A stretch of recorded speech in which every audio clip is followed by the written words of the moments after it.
নমস্কাৰ বন্ধুসকল, আজি আমাৰ চিৰাং জিলাৰ অন্তৰ্গত কাজলগাঁও ইউ.এন. ব্ৰহ্ম কলেজ ইয়াৰ আজি প্ৰথমখন হায়াৰ ছেকেণ্ডেৰী এক্সাম চলি আছে। ৰাতিপুৱাৰ পৰা যিসকল অভিভাৱক ইয়াত বহি আছে তেওঁলোকৰ ল'ৰা ছোৱালীবোৰ এক্সাম দিবলৈ গৈছে। আবেলি এতিয়া চাওক 4:30 হ'ল, এতিয়া এইমাত্ৰখন এক্সামখন শেষ হ'ল। সিহঁতৰ এজন এজনকৈ ল'ৰা ছোৱালীবোৰ ওলাই আছে। আপোনালোকে চাব পাৰে ৰাস্তা একদম পুৰা জাম লাগি গৈছে, সিপাৰৰ পৰা সিপাৰলৈ খালী ষ্টুডেণ্ট। আপোনালোকে গুণি শেষ কৰিব নোৱাৰে, ইমান ষ্টুডেণ্ট আহিছে। আৰু সিহঁতৰ এক্সাম হলৰ পৰা এজন এজনকৈ শাৰী পাতি ওলাই আহিছে।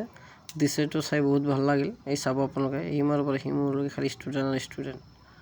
আপোনালোকক মই দেখাই আছোঁ, চাব পাৰে। কেমেৰাখন ইপাৰে ঘূৰাই দিলোঁ, চাওক। আৰু ইফালে চাওক আপোনালোকে ফিল্ডৰ পৰা এজন এজনকৈ ওলাই আহিছে। মই অলপ কেমেৰাটো জুম কৰি দিলোঁ, চাব পাৰে। সেইফালে আহি আছে। ভিডিঅ' চাই অকণমান ভাল লাগিলে লাইক, কমেণ্ট, শ্বেয়াৰ এবং চেনেলটি ছাবস্ক্ৰাইব কৰি দিব।